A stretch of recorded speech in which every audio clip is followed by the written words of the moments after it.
Mi nombre es Marta Fernández de Córdoba Serrano, soy alumna de la Facultad Protestante de Teología UEB y me dispongo a presentar un trabajo llamado El Imperio Medo-Persa y el reasentamiento en Jerusalén para cumplir los requisitos de la asignatura de Historia de Israel dentro del plan de Máster en Teología en este curso 2019-2020. Sin más, paso a presentar el bosquejo recorrido que he seguido para configurar el trabajo, la exposición. 3 puntos fundamentalmente en los que divido el trabajo. 1, en primer lugar, el imperio medo o media. En segundo lugar, el imperio persa. Y en tercer lugar, el reasentamiento en sí en Jerusalén, en la Biblia.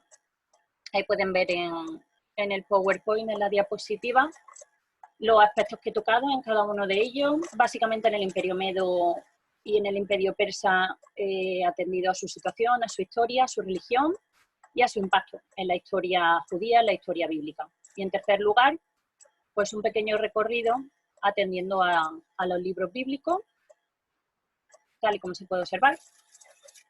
Mencionar solamente que para la búsqueda de información útil para poder redactar este trabajo he recurrido a diccionarios enciclopédicos, bíblicos, comentarios bíblicos también del Antiguo Testamento y a otras investigaciones de corte sociológico, histórico y arqueológico. En la última diapositiva mostraré explícitamente la bibliografía utilizada para que puedan consultar. Y sin más, comenzamos por el primer punto, el Imperio Medo o media, situación e historia. Región del noroeste de Irán, al este de los montes Tagros, al sur del mar Caspio, al oeste del país de los partos y al norte de Elam. Tenía poco más de 1000 kilómetros de longitud por unos 400 de anchura, aunque cuando el imperio estuvo en su apogeo sobrepasó estos límites, sobre todo al noroeste. La mayor parte de la media propiamente dicha estaba constituida por una meseta de unos 900 metros de altura. El resto del país consistía en 7 cadenas montañosas, paralelas, orientadas de noroeste a suroeste, separadas por fértiles valles. La región, cuyos caballos eran de gran renombre, poseía excelentes pastos. Los habitantes autóctonos fueron derrotados por un pueblo de origen indoeuropeo, los Madai, mencionados en Génesis capítulo 10, versículo 2. Hacia el siglo IX a.C., vamos a estar todo el rato, toda fecha que demos mencionando antes de Cristo, se perfilan 2 grupos en la meseta irania, que era el término que se usa para denominar a medos y persas, los medos y los persas. De los 2, los medos eran el grupo más extenso y desde el punto de vista asirio el más importante. Gracias a fuentes mesopotámicas se sabe que se ubicaban al sur del lago Cerior y suroeste del lago Urmia a partir de mediados del siglo IX a.C. Aparecen en la documentación contemporánea del asirio Salmanasar III hacia el 836-835 y Parsua un poco antes, en torno al 843 a.C., lo que indica que el camino de los persas no fue el mismo de los medos. En cualquier caso, ya se constatan los términos Mada, parte central del Zagros, y Parsua, el Kurdistán persa. Este último no debe confundirse con la Parshuash o Parshumash de los textos acadios, localizada en los límites del Elam. Se podría identificar con Persis, denominación griega de Parsa, el Fars actual, donde surgiría la dinastía aqueménida. Existen 3 regiones con denominación parecida, lo que dificulta la localización de los persas. Estas 3 serían el Kurdistán persa, los Tagros y el Parshuash persis. Esto puede sugerir que la llegada de los persas a Irán occidental se produjo en grupos fragmentados, penetrando desde diversos lugares, el Cáucaso y el Turquestán. Se asentarían en grupos subdivididos en regiones distintas, aunque los establecidos en Anshan, rebautizado como Parshuash, serían los que llevarían el peso de la historia del país. Otro grupo de iranios occidentales se asienta en torno a las puertas caspias, los partos, que serán los partícipes del resurgimiento de la cultura irania tras el fin aqueménida y el paréntesis seleucida. La población meda más antigua es Tepe Sialk, fortaleza previamente elamita y luego ocupada por los iranios. La necrópolis del yacimiento muestra una relevante división social, lo que nos hace suponer que durante su proceso migratorio los medos ya tenían una avanzada estratificación. Toda la región meda se llenará de fortalezas, según muestran anales asirios y los relieves, y esto supone que el hábitat sería el conformado por la fortaleza en torno a la cual se extendía una aldea. Cada unidad así conformada sería política y económicamente autónoma. Se menciona la fabricación de armas, objetos suntuarios, agricultura, etc. Y controladora de un espacio geográfico concreto. Ocurre un proceso de mestizaje, pero también de iranización, lo que provoca que hacia finales del siglo VI a.C. ya no haya vestigios de población pre-iraní. Se sabe por las fuentes asirias que existían principados independientes, obedientes a un jefe local, instalado en un palacio en el interior de la fortaleza.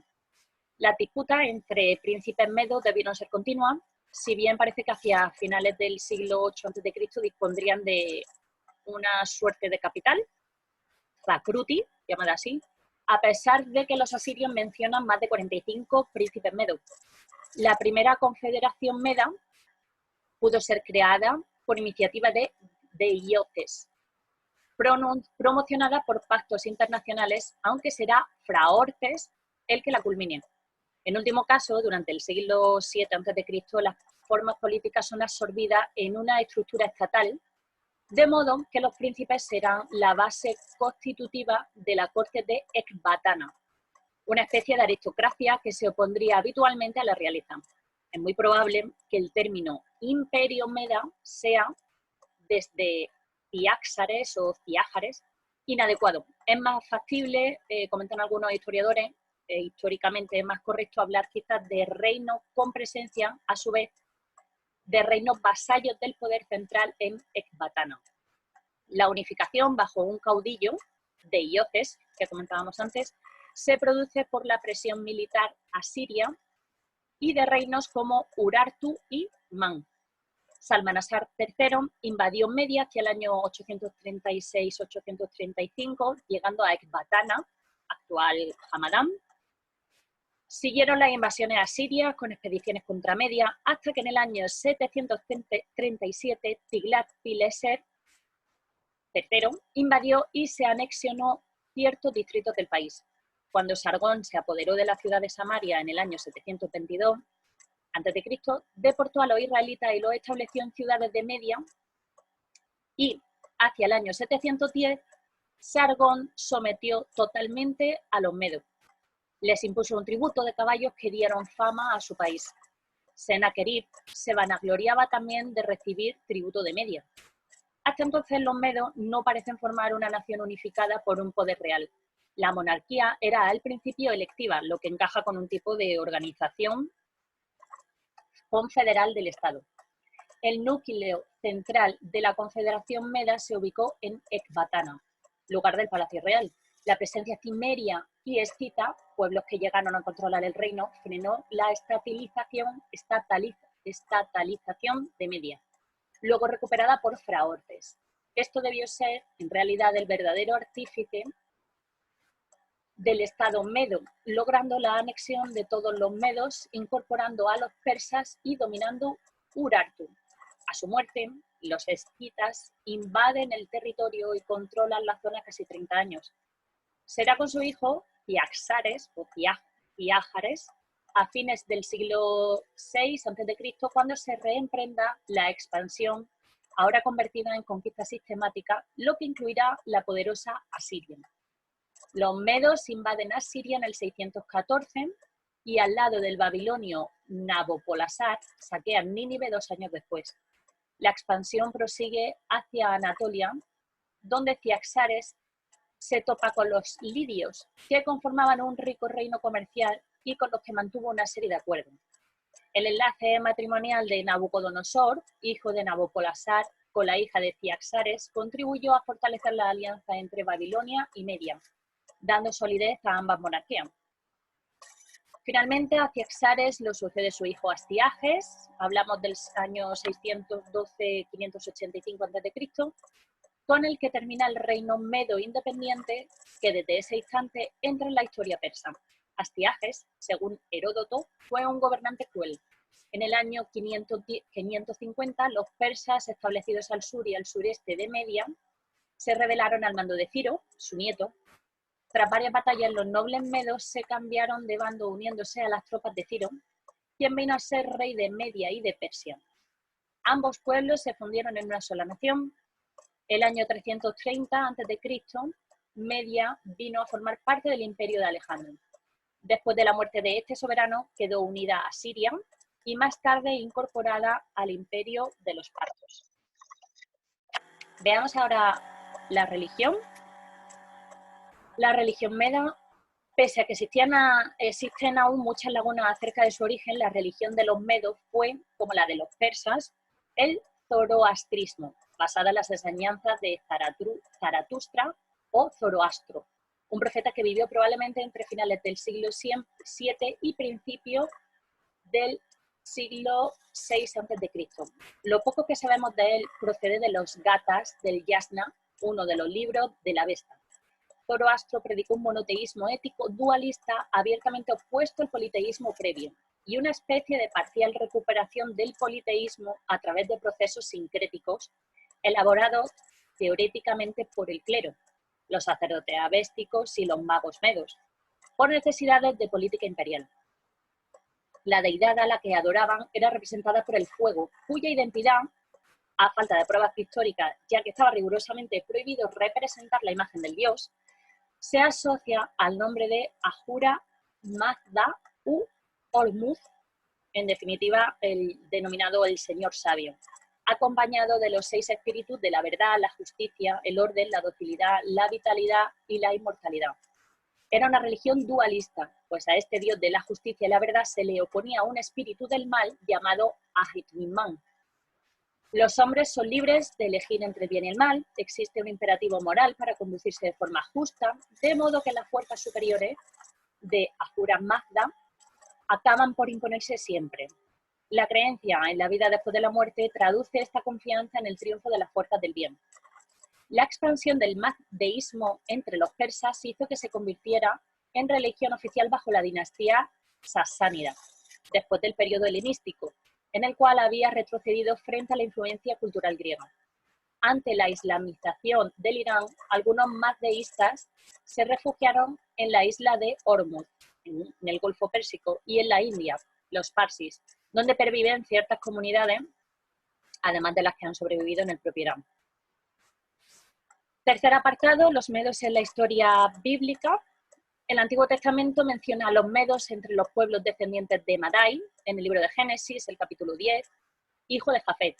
Se predice que los conquistadores de Babilonia vendrán de Elam y de Media, en el capítulo 21 de Isaías, y así se consigna en el capítulo 13 y 18 de Isaías, en el capítulo 51 de Jeremías.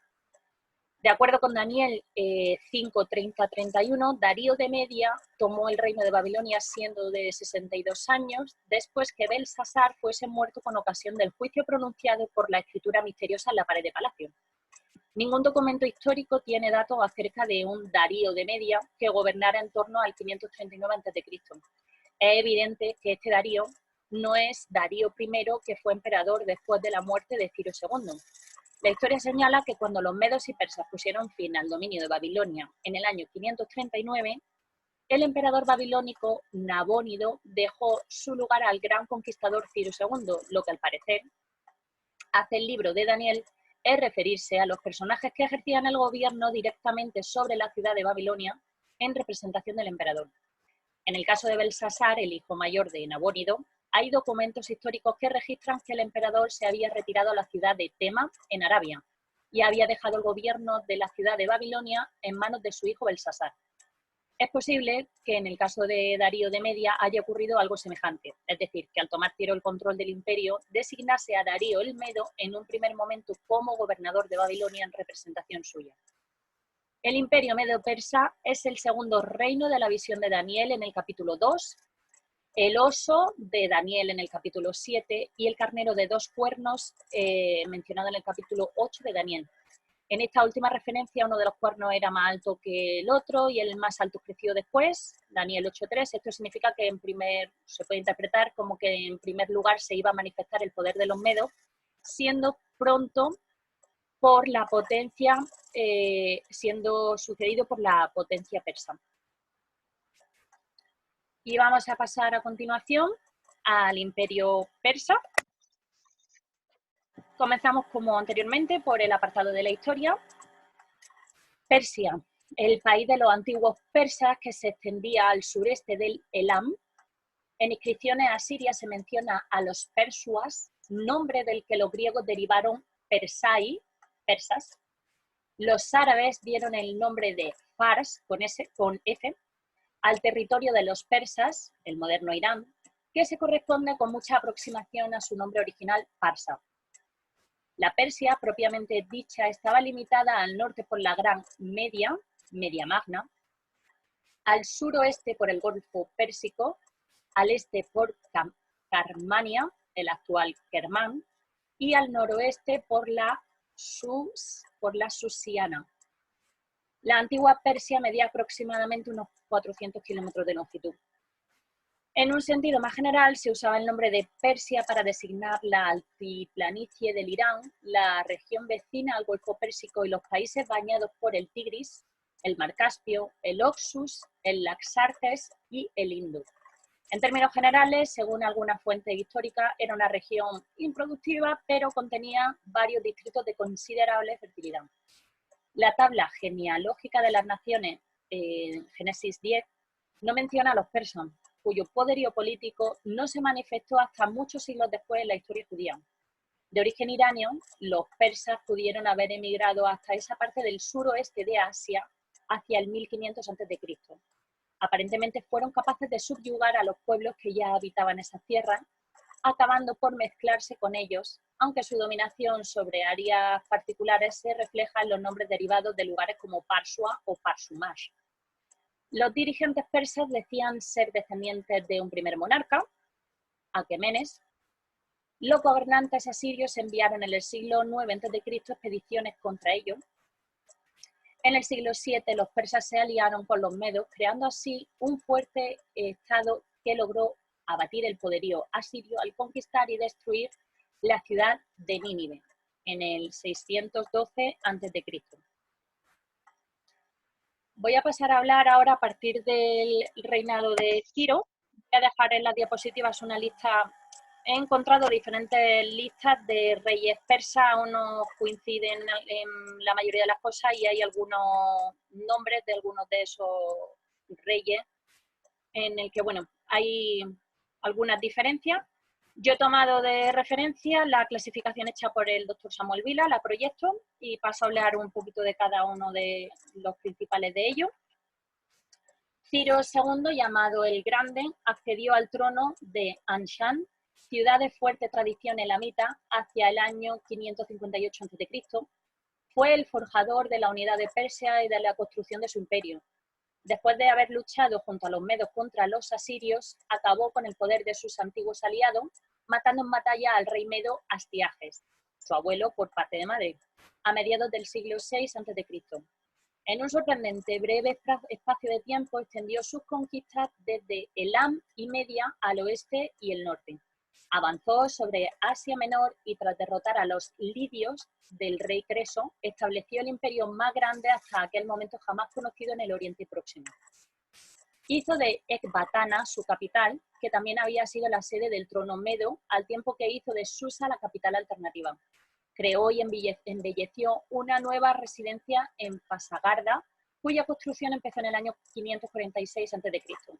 Murió en combate en el 530 a.C., luchando contra un pueblo escita. Permitió que los exiliados judíos retornaran a su país y reconstruyeran su templo. Su hijo, Cambises II, le sucedió en el año 530. Celoso de su hermano, lo hizo matar en secreto. En el año 525, Cambises conquistó Egipto y permaneció allí durante 3 años. Un mago llamado Gaumata consiguió hacerse pasar por el difunto hermano y reinó durante unos 7 meses del año 522, año de la muerte de Cambises, lo que supuso la disgregación del poder central. Darío I, hijo de Histaspes, era el pariente más cercano de Ciro, en cuanto descendiente de otra rama de Aquemenes, cuya línea directa había quedado extinguida y logró salir triunfador tras acabar con Gaumata. Comenzó a reinar en el 522. Su ascensión al trono provocó una revuelta general de la provincia. Darío reprimió la insurrección y reorganizó el imperio hasta llevarlo a su máximo esplendor. Para su administración lo dividió en 20 satrapías, fundó un sistema centralizado apoyado en una excelente e intrincada red de comunicaciones a caballo. Así los persas fueron el primer pueblo de la antigüedad en usar el caballo eficazmente. De hecho, a ellos se les debe el primer servicio de correos del mundo. Al final, el ejército de Darío fue derrotado por los griegos en la batalla de Maratón. Su hijo Jerjes I le sucedió en el trono en el 486 a.C. Es el asuero del libro de Esther y probablemente de Esdras, capítulo 4, versículo 6, reconquistó Egipto e intentó invadir Grecia, pero su ejército fue aplastado en Salamina. Jerjes I reinó 21 años y fue asesinado.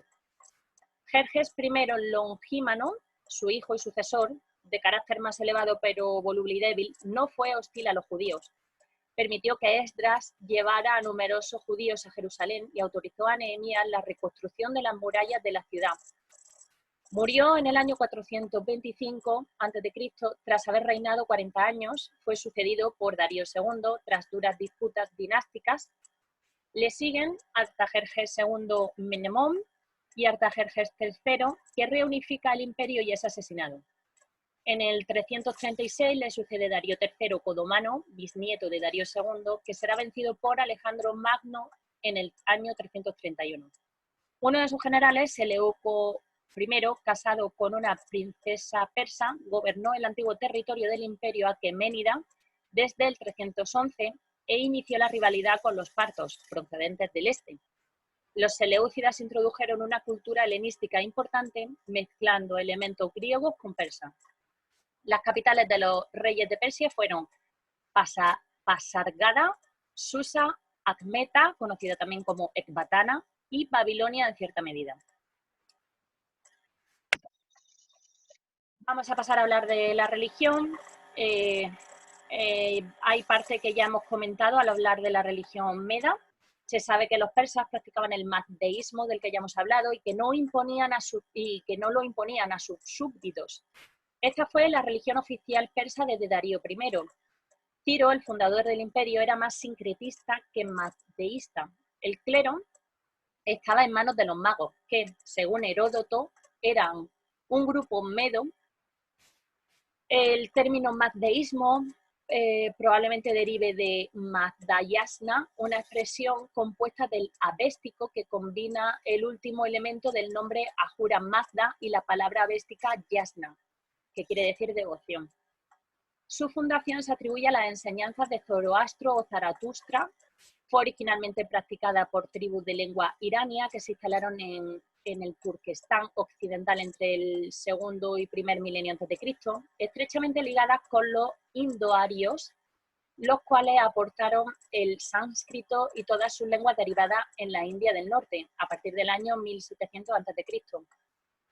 Reformada por Zaratustra, ya hemos hablado que Ahura Mazda, este dios, vino a ser considerado como el único creador, increado de todo frente al primitivo dios Mitra, que por ello no es propiamente una religión monoteísta, ya que la creencia en un dios principal y supremo coexiste con la deidad negativa opuesta al bien. Lo que hemos mencionado, el dualismo ontológico de esta religión, presentado como una batalla espiritual entre el bien y el mal, la luz y las tinieblas, que conlleva aparejado el compromiso ético, etc. El zoroastrismo desarrolla los conceptos abstractos del cielo, del infierno, juicio personal, de ultratumba, de los que había leves alusiones en el mazdeísmo primitivo. La angelología y la demonología también estaban muy desarrolladas. El judaísmo tardío refleja una cierta influencia de las creencias mazdeas admitidas durante su periodo de dominación persa. Los persas conservaron su religión a lo largo de siglos. Los que rehusaron someterse al Islam huyeron a los montes y a los desiertos. En el siglo VIII después de Cristo, una gran cantidad de ellos se refugió en la India. Sus descendientes siguieron practicando el mazdeísmo y reciben el nombre de parsis. Persia en la historia judía. Aquí sí voy a hablar, voy a hacer referencia también inevitablemente al proceso de un recorrido general de ese proceso de reasentamiento en Jerusalén.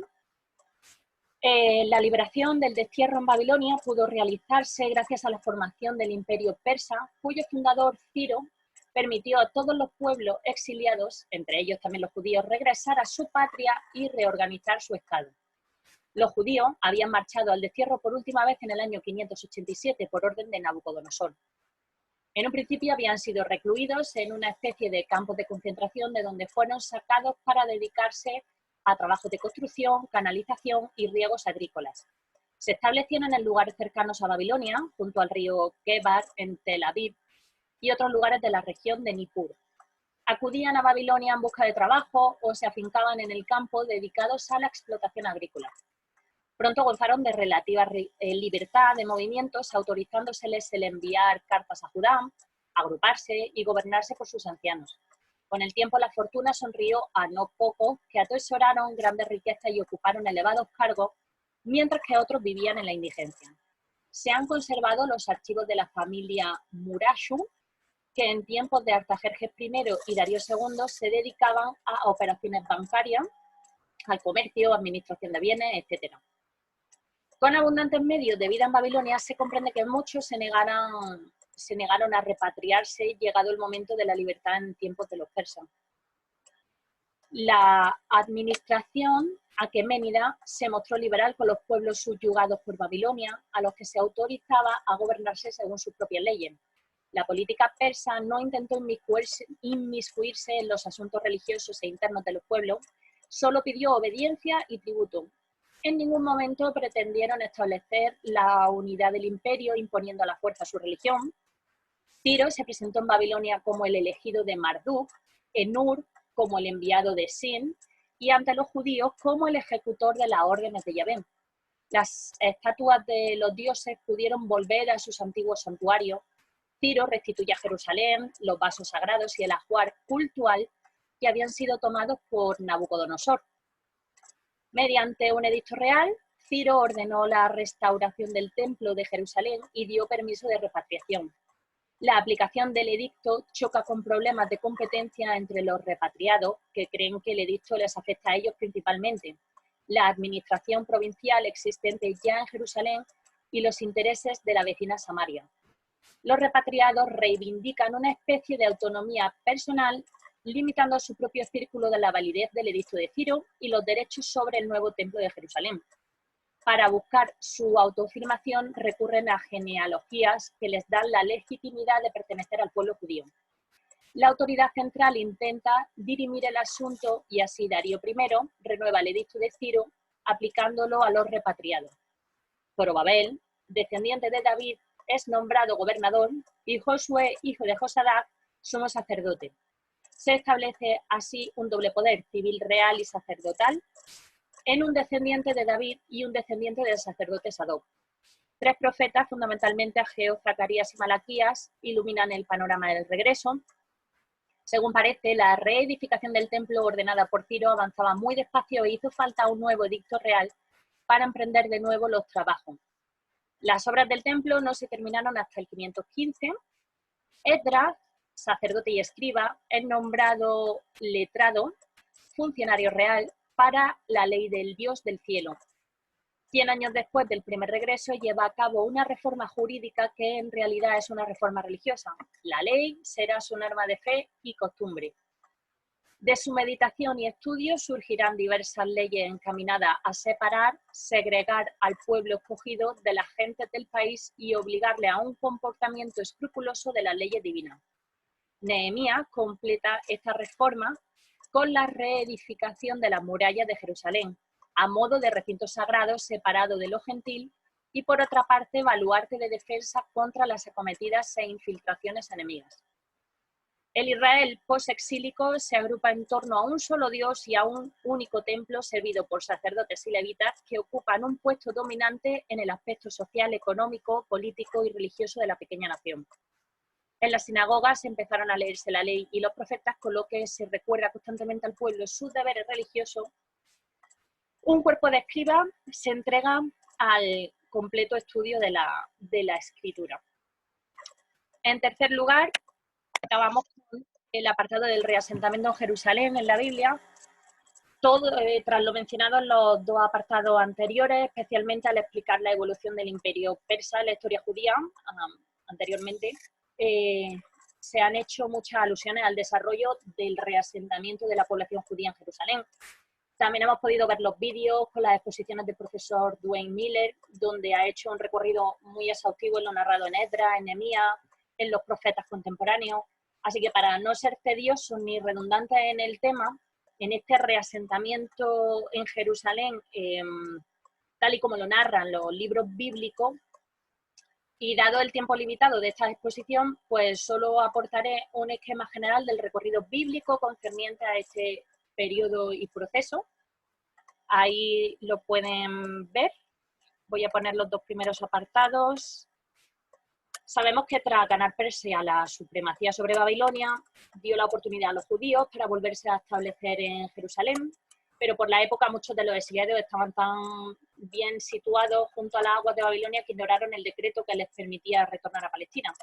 Consecuentemente, la tierra del exilio continuó siendo el hogar de los judíos para las generaciones que habían de venir. Las fuentes bíblicas tratan en primer lugar con los exiliados que retornaron a su hogar patrio. Las memorias de Esdras y Nehemías prestan hechos esenciales que conciernen al bienestar del restaurado Estado judío en Jerusalén. Esther es el libro del Antiguo Testamento dedicado a los que no volvieron y también pertenece a este periodo. Este último apartado, en definitiva, alude a la historia bíblica narrada en los libros mencionados, en Esther, en Esdras y Nehemías. Así que de ahí estos cuatro periodos: Jerusalén restablecido, con el retorno de Babilonia, Jerusalén, el edicto de Ciro, el establecimiento en Jerusalén, con la institución del culto, fiestas del tabernáculo y los cimientos del templo, la dedicación de este nuevo templo, la institución de la fiesta. En segundo lugar, Esther, la reina, que habla de los judíos en la corte persa, la amenaza que sufrió el pueblo judío, con la historia de Amán, de Mardoqueo, del rey, el triunfo de los judíos y la instauración de la fiesta del Purim. En tercer lugar, Esdras, el reformador, el retorno de Esdras, el decreto de Artajerjes, la reforma en Jerusalén, el problema que se menciona del matrimonio mixto, la oración, la asamblea pública.